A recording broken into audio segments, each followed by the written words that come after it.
Water signs, tignan po natin kung ano ang mensahe para sa iyo ngayong araw. Keep in mind po na ito ay general reading lamang, so hindi po lahat ay makaka-resonate. So be open-minded. Sa mga hindi pa po nakasubscribe dito sa ating channel, please subscribe na po kayo and pa-like na din po ng ating video.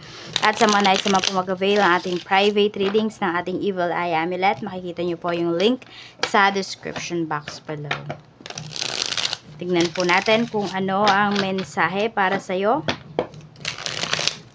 Mensahe Spirit Guide. Mensahe po natin. Kay Water Signs. Happy birthday, Pisces. Ayan, yung birthday reading mo. Uploaded yan dito sa ating channel kung hindi nyo pa napapanood. Your energy, we have King of Swords. So, you're very direct ngayong araw na ito. Kung meron kang gustong tapusin, talagang i-go mo yan. Talagang tatapusin mo yan. Kung meron mga kailangang sabihin, maaaring ikaw yung maglalakas loob dito na magsalita ngayong araw. Kung may mga tao man dito na parang nahihiya ba sila, parang nandoon yung ikaw yung magiging spokesperson nila. Ayan po. So, we have the Tower naman dito pagdating sa family mo. So, ayan. Meron bang problem sa house ngayong araw na ito? May mainit yung ulo ngayong araw na to. Tapos, kung may ginagawa naman sa bahay, water signs, maaaring hindi kayo satisfied. Okay, we have 7 of Swords. Ayan po. Kung meron kayong kinuha ditong mga tao, pwedeng, kung yung gumagawa ba sa bahay, ayan o, pwede na, hindi po sila maayos gumawa. Tapos, yung iba naman sa inyo, wala bang tao sa bahay ngayon? So, sarado nyo po lahat ng mga pwedeng pasukan kasi po, ayan, pwedeng maakyat bahay yung iba sa inyo. So, mag-ingat kayo. Reminder yan sa inyo ni Universe, okay? Mag-ingat. Pwedeng maglagay kayo ng CCTV sa bahay, ganyan po. Pwedeng yung iba naman sa inyo, pwedeng hindi sa labas manggagaling yung magnanakaw. Pwedeng nasa loob po ng bahay, baka may kasama kayo dyan, malikot yung kamay. So, ingat-ingat na lang kayo sa mga valuable things po ninyo.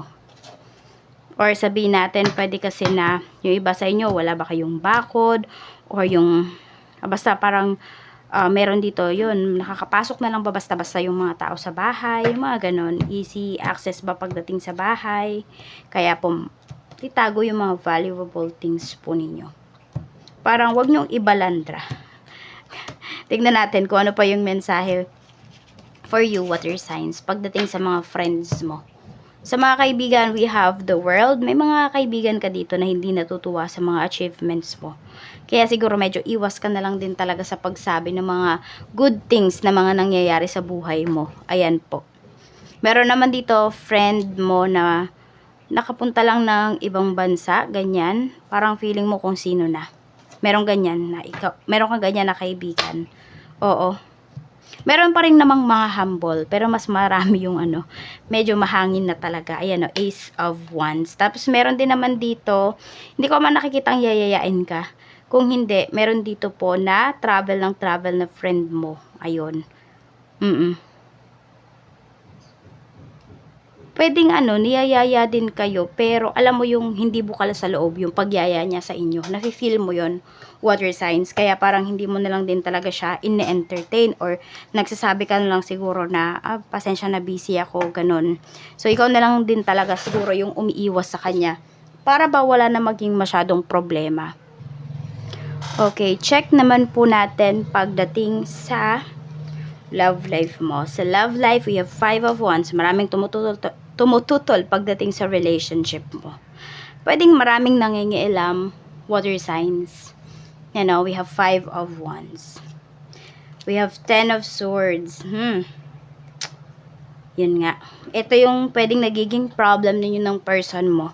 Dahil maraming nangingialam sa inyong relasyon. Madaming tutol.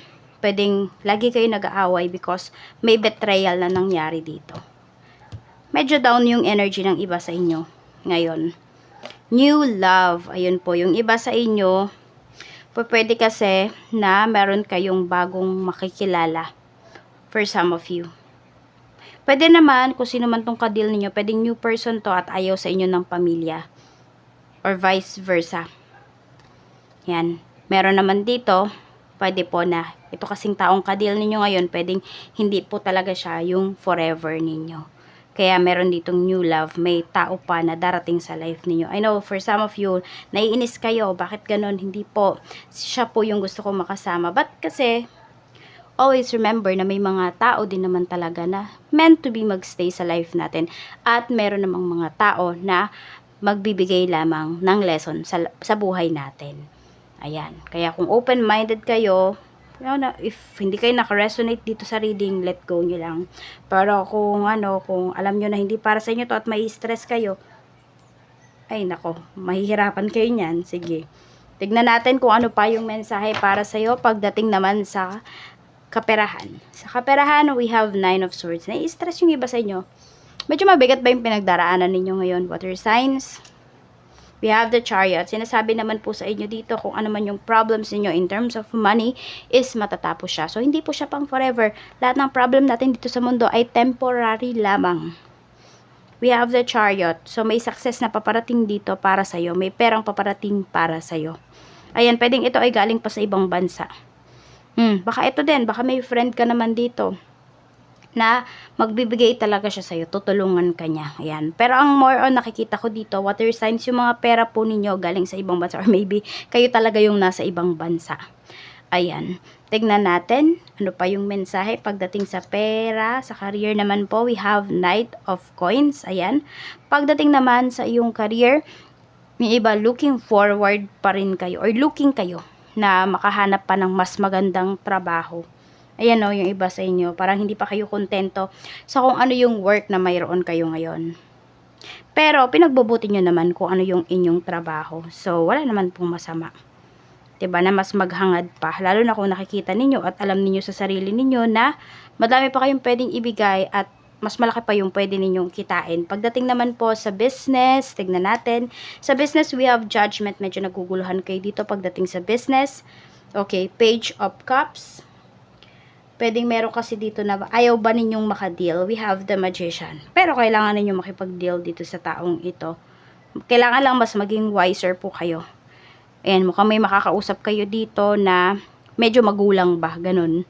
So, kayo na lang yung makipag-deal, kayo na lang yung hindi siguro umunawa din, but at the same time is dapat hindi kayo maisahan. Okay? More on maisahan kasi or malamangan. So, dapat parehas lang kayo kung matutuwa siya sa products ninyo, ikaw naman kumita. Ganun lang po yun. 'Di ba? Kasi ito yung goal ninyo eh. Makabenta rin naman talaga pagdating sa business. 'Di ba? Kaya nga kayo nagbe-business para kumita.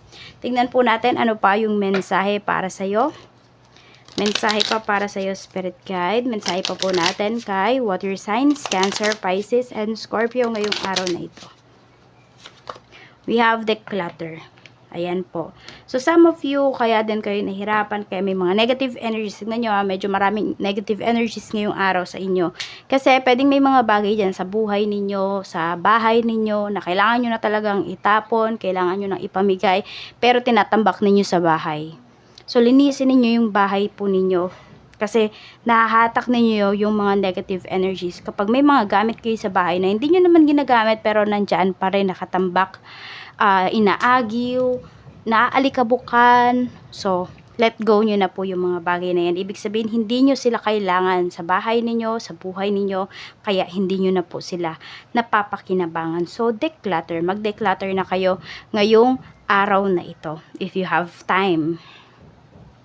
Reminder sa'yo ni Universe, we have 6 of Coins. Okay? Huwag kang maging madamot sa iba, pero wag kang mas maging madamot sa sarili mo. Ayan. Give and take lamang daw ang mga bagay-bagay dito sa mundo. Kung wala po kayong na-take, tas kayo yung give ng give, medyo maghinay-hinay po kayo dahil maraming mga nagte-take advantage po sa inyo. So, yan lamang po. Maraming salamat, water signs. Mag-ingat ka always and more blessings to come. Bye-bye!